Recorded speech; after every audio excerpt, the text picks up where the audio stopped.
இன்றைக்கி 2 நிமிஷத்தில் Adobe Illustrator blend tool மூலமாக பியூட்டிஃபுல்லான டெக்ஸ்ட் எஃபெக்ட் எப்படி உருவாக்குறதுன்னு பார்க்க போகிறோம்.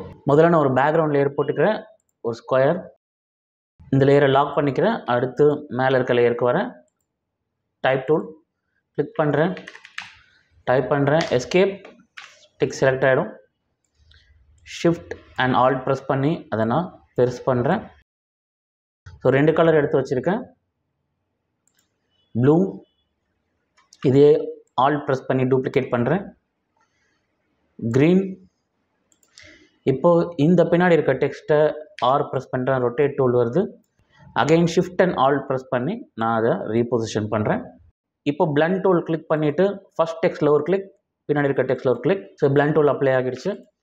டைரக்ட் செலெக்ஷன் டூல் எடுத்துகிட்டு ஃபஸ்ட் டெக்ஸ்ட் மட்டும் செலக்ட் பண்ணுறேன். இப்போது இதுக்கு ஸ்ட்ரோக் கலர் ஒரு டார்க்கர் க்ரீன் கொடுக்குறேன். அகெயின் லாஸ்ட் டெக்ஸ்ட் செலக்ட் பண்ணிவிட்டு அதுக்கு ஸ்ட்ரோக் கலரும் அதே ப்ளூ கொடுக்குறேன். இப்போ பார்த்திங்கன்னா நமக்கு ஒரு நல்ல எஃபெக்ட் வந்திருக்கு. அகெயின் டைரக்ட் செலெக்ஷன் டூல் மூலமாக பின்னாடி இருக்க டெக்ஸ்ட்டை கிளிக் பண்ணுறேன். அகெயின் வி ஷார்ட்கட் ப்ரெஸ் பண்ணால் செலெக்ஷன் டூல் வரும். இப்போது பின்னாடி இருக்க டெக்ஸ்ட்டை நான் இன்னும் கொஞ்சம் பெருசாக்குறேன். பெருசாக்கிட்டு ரொட்டேட் டூல் அகெயின். இப்போ இந்த blend டூல் எஃபெக்டோடு இருக்கக்கூடிய டெக்ஸ்ட்டை ஆல் ப்ரெஸ் பண்ணி டூப்ளிகேட் பண்ணுறேன். Object, blend and release. இப்போ நம்ம அப்ளை பண்ண blend ரிலீஸ் ஆகிடுச்சு. ஸோ எனக்கு இந்த ஃப்ரண்ட்டில் இருக்க டெக்ஸ்ட் மட்டும் போதும். ஸோ இதை எடுத்துகிட்டு நான் ஒயிட் கலர் கொடுக்குறேன். இப்போ அகைன் இந்த டெக்ஸ்ட்டை கிளிக் பண்ணிவிட்டு எஃபெக்ட், ஸ்டைலைஸில் ஃபெதர் கொடுக்குறேன்.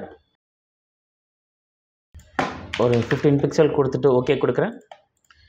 இப்போ பார்த்தீங்கன்னா நமக்கு நல்ல ஒரு டெக்ஸ்ட் எஃபெக்ட். இந்த blend டூல் மூலமாக Adobe Illustratorல அருமையான டெக்ஸ்ட் எஃபெக்ட்ஸ் உருவாக்க முடியும். நீங்களும் முயற்சி பண்ணி பாருங்கள்.